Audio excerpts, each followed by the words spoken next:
شاید آپ کی ابھی سمجھ میں نہیں آئی، جو حضرت استاذیہ مکرم کر رہے تھے،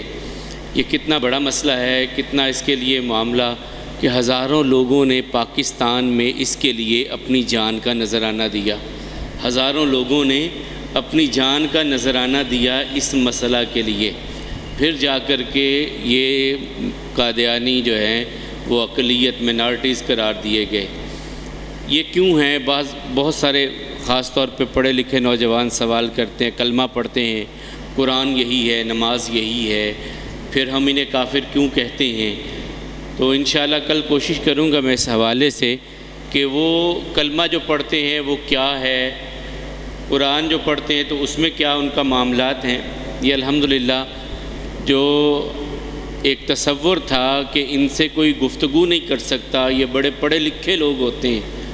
اور بڑی علمی گفتگو ان کی ہوتی ہے تو ان سے بات کرنا مشکل ہوتی ہے۔ میں اللہ کے گھر میں بیٹھ کر کے آپ کو کہہ رہا ہوں، یہی مسجد ہے اور اللہ گواہ ہے کہ یہاں سے بڑے بڑے کلغی والے مربی یہاں سے بھاگ کر گئے ہیں، اور وہ اللہ کے گھر میں اللہ کو گواہ بنا کر کے لکھت کر کے گئے تھے کہ ہم واپس آئیں گے، لیکن وہ دنیا سے چلے گئے، اس مسجد میں واپس نہیں آئے۔ میں صرف تحدیث نعمت کے طور پہ یہ بات کہتا ہوں، اس مسجد کی تہ خانے میں جو ہماری لائبریری ہے، وہاں بیٹھ کر کے بڑے مربی جو سمجھتے تھے کہ ہم سے کوئی بات ہی نہیں کر سکتا، وہ یہاں لکھ کر کے دے کر کے گئے تھے کہ ہم ان باتوں کے جواب لائیں گے۔ اور پھر تحدیث نعمت کے طور پہ ایک کہتا ہوں، اللہ نے وہ موقع بھی دیا کہ جب ہمارے احناف کے دیوبندی بچے دو، انہوں نے فارم بھی فل کر دیے، لیکن پھر اللہ نے وہ سعادت ہمیں دی کہ انہوں نے اسی مسجد میں وہ فارم ان کے پھاڑے بھی بیعت کے اور واپس پلٹے۔ یہ اللہ کی نعمت ہے۔ اب بھی میں کھلے دل سے اپنے سب ساتھی نوجوانوں سے کہوں گا، جب بھی جہاں بھی جو بھی کسی بھی انداز کا کیسا بھی مربی یہ سمجھے کہ مجھ سے کوئی بات نہیں کر سکتا، ایک بار منت سماجت کر کے لے آئیے گا، گفتگو محبت سے کریں گے، اس کی عزت بھی محفوظ ہوگی، اس کی جان بھی محفوظ ہوگی، کھانا بھی کھلائیں گے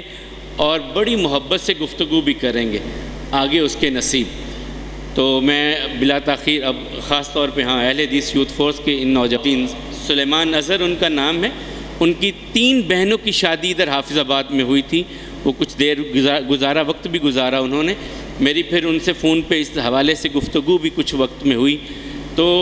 اب بھی سب سے بڑا کام جو ہے 80 جلدوں میں وہ تحریک ختم نبوت جو ان کی کتاب ہے، وہ 80 جلدوں میں، اس کی تقریباً 60 سے اوپر جلدیں آ چکی ہیں، باقی انڈیا میں ابھی ان کی طباعت ہو رہی ہے۔ تو یہ چند باتیں آپ کے سامنے تھیں۔ آپ احباب کا بھی شکریہ کہ آپ نے ہمارے لیے وقت نکالا، یہاں پر آئے۔ تو میں اب بلا تاخیر خطیب ملت خطیب